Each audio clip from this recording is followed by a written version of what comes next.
mau kemana dilaporkan. Ada tim yang dibentuk tadi yang diketuai oleh Waka, Sebenarnya mungkin saya kira bukan laporan pengaduan itu masuk. Kesalahan itu kan bukan ditunggu, ya Pak Jalil. Kesalahan itu dicari. Kenapa? Karena memang kesalahan itu tadi yang mengakibatkan keterlambatan penghalangan program ini. Ini yang saya lihat. Jadi apa yang disampaikan Pak Jalil tadi sungguh sangat mengiris hati sekali. Tingkat Pak Jalil saja yang sudah dikenal di melabui orang keras gitu ya? Dan diancam, apalagi orang. Nah, sebenarnya saya melihat ini memang kerjasama yang didukung oleh masyarakat sendiri. Saya beberapa kali pernah mengatakan bahwa sebenarnya dengan terjadinya musibah tsunami, adanya bantuan ini menambah dosa kecil-kecil. Kenapa? Karena pelegalan itu dari dia tadi. Seorang itu berhak mendapat atau tidak mendapat itu melalui surat kecil atau lurah. Ketika itu terjadi kesalahan dilakukan, ini dia melakukan hal seperti itu. Jadi ya pada kesempatan ini saya mengimbau, mohonlah Pak Kecil, Pak Lurah yang melakukan seperti itu, atau ada kelompok-kelompok oknum tertentu, janganlah melakukan seperti itu. Iya Pak. Sayang. Kita kembali ke BRR ya Pak ya. Ini dari warga juga mempertanyakan ini Pak. Dari nomor 38 sekian ini Pak. Assalamualaikum Bapak. Waalaikumsalam ya. Saya ini warga Padang Serahid nih Bapak. Dan di sini kami direlokasikan di Blang Berandang. Ini tentunya untuk ke depan nanti. Betul ya Pak ya, di Blang Berandang ya Pak ya. Nah, di sini juga yang mengatakan tentunya sampai sekarang sudah 3 tahun belum siap-siap ini.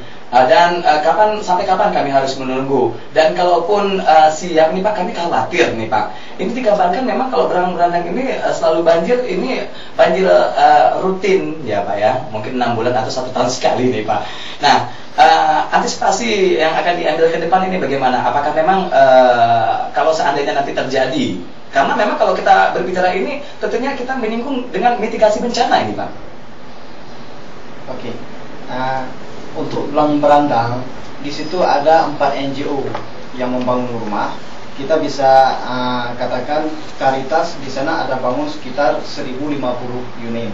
Kemudian Islamic Relief ada sekitar 2041 karena lehan dengan Blang Berandang itu bersebelahan. Kemudian CRS ada bangun 188 unit. Kemudian Salvation Army lehan juga dekat dengan Blang Berandang bersebelahan itu 500 unit. Nah, kami menyatakan kepada warga bahwa kami selalu melakukan pengawasan dan dukungan kepada NGO, mensupport dalam hal material pendukung, misalnya listrik, kebutuhan dasar di situ itu disediakan oleh BRR. Jadi NGO hanya memikirkan bagaimana fasilitas rumah dan fasilitas umum lainnya. Sekolah misalnya sudah dibangun oleh UNICEF dan IOM. Kemudian kita baru-baru ini juga mengajukan rumah ibadah untuk lokasi tersebut. Untuk masalah lokasi yang terjadi banjir secara musiman, itu saat ini CRS sudah melakukan kontrak dengan Caritas dan Salvation Army untuk membangun jalan permukiman dan drainase saluran, sehingga diharapkan dengan saluran itu bisa mengurangi kadar air atau debit air untuk merambah ke permukiman masyarakat yang saat ini sedang dibangun. Itulah antisipasi, bentuk antisipasi yang Iya Bapak. Kalau Anda mengatakan seperti itu, ini langkah yang paling strategis ini tuh Pak untuk menuntaskan rehab rekon kita untuk saat sekarang ini bagaimana nih Pak? Saya pikir karena pihak pelaku rehab dan rekon itu bukan BRR saja, maka semua pihak baik itu dari Pemda, NGO dan BRR selalu bekerja sama dan berkoordinasi dengan semua pihak dan melakukan pemetaan masalah. Itu yang sangat penting. Dan kami di BRR itu sudah mengantisipasi masalah-masalah yang akan dihadapi. Contohnya BRR sudah mengantisipasi dari segi kebutuhan dana untuk suplai listrik. Kemudian dalam segi sertifikasi tanah, BRR sudah melakukan sertifikasi tanah dan saat ini kami sedang mendata rumah-rumah NGO yang ada di relokasi untuk kita buat sertifikat sehingga mereka tidak terjadi masalah di kemudian hari. Iya, kalau dari DPRK sendiri Pak Aswin melihat ya, tentunya bagaimana langkah yang paling strategis ya Pak, tentunya untuk menuntaskan rehab rekon yang dikabarkan pun cukup mengambang sekali ini Pak. Inilah, saya kan tadi bertanya, saya tadi bertanya, ketika nanti 2009 berakhir, selesai enggak? Jawabannya masih mengambang. Kita semua sini tidak pasti akan menjawab belum selesai. Karena tidak ada target yang jelas. Karena tidak ada target yang jelas. Ini juga menyangkut kenapa persoalan seperti ini. Itu tadi kesalahan-kesalahan itu dipetakan baru akhir-akhir ini. Akhir-akhir ini saja. Kenapa tidak dari dulu? Termasuk persoalan pengalihan ke Belang Berandang. Belang Berandang itu dunia lahannya kenapa tidak dilihat?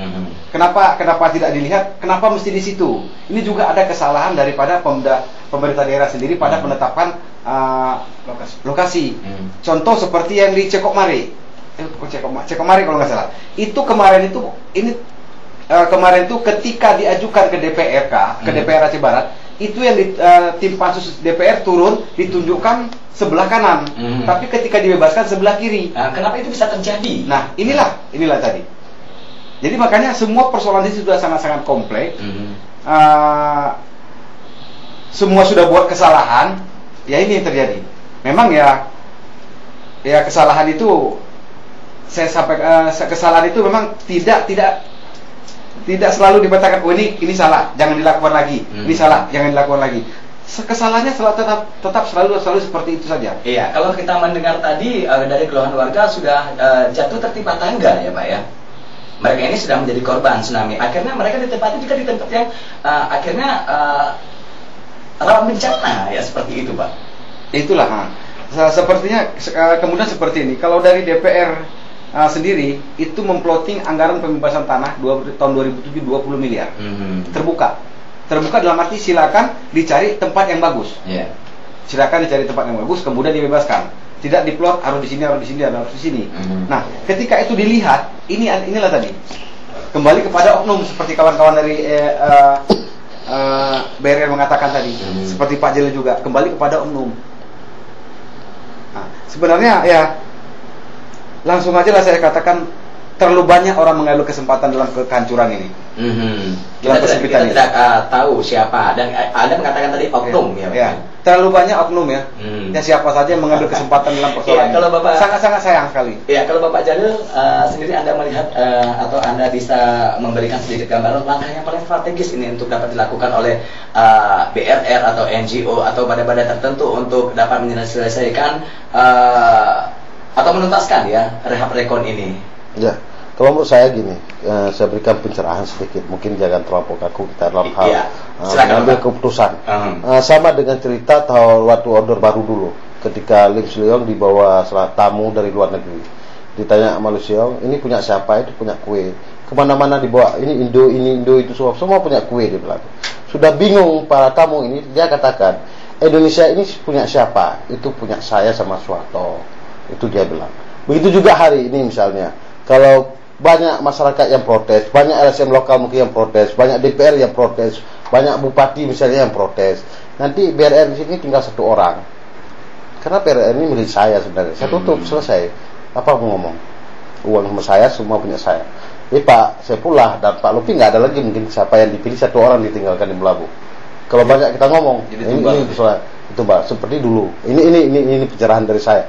Yang jelas kemudian ya namanya kita manusia diwajibkan berusaha. Itu mungkin satu solusi yang sangat naif mungkin yang harus kita ambil. Yang jelas misalnya kalau dilibatkan pihak kepolisian, dilibatkan pihak angkatan darat misalnya, itu mereka nggak usah menunggulah. Mereka ada Babinsa bisa cari data di desa ada kejadian itu, bisa lakukan koordinasi. Kemudian kita harapkan DPRK melakukan koordinasi dengan BRR. Dan begitu juga dengan bupati dilakukan koordinasi. Ini harus jalan sebenarnya.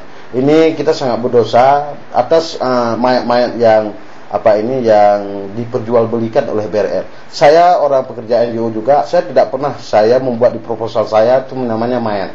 Tetapi kalau di BRR itu jelas mayat yang sudah dibungkus itu yang ditempelkan di proposal-proposal mereka yang dijual ke luar negeri. Ketika mayat itu telah dijual dan terjual dan masuk duit, maka halah digunakan. Ini sangat, saya nggak bisa membayangkan dosa ini, nggak bisa saya bayangkan. Sangat luar biasa dosanya. Jadi kembali langkah strategi, ya yang jelas harus lakukan segera koordinasi. Itu yang harus jelas. Jangan saling menyalahkan. DPR jangan salahkan BRR, BRR jangan salahkan bupati, bupati jangan salahkan BRR. Semua salah. Sekarang lakukan koordinasi segera. Ya, berarti sama-sama kita harus bangkit dan sama-sama kita harus membangun negeri sendiri. Ya, sebab ini kan 2009 final selesai. Ya, tetapi 2000 ini proyek ini 2008 sana. Kalau 2009 sudah tinggal nol, tinggal malapetaka dan masalah untuk Pak Aswin. Tetapi saya nggak termasuk itu. Dalam arti kata masyarakat juga jangan hanya diam dan ikut berperan serta untuk dapat membangun bersama-sama atau melihat, memantau dan memberikan masukan atau kritikan seperti itu, Bang. Kalau masyarakat lebih bagus saya rasa. Kalau kecil minta uang, sediakan uang, jual apa adanya. Jangan protes kecil. Yang nanti ada Pak Rumah. Itu syaratkan pada masyarakat. Kalau lapor kepada polisi nggak akan selesai masalah. Lapor kepada tentara nggak selesai masalah. Lapor ke BR apalagi. Itu betul. Kalau lapor dengan Pak Aswin, saya asik sudah banding nggak sempat urus masalah Anda. Baik, ini persoalan hari. Anda berada dan terima kasih Bapak. Dan sementara memang sebenarnya perbincangan kita sangat menarik sekali dan masih banyak sekali SMS yang belum terbacakan. Dan adapun waktu kita sudah menunjukkan pukul 22 malam. Nah, baik untuk pendengar setia dimanapun Anda berada, sepertinya tuntas sudah kebersamaan kita dan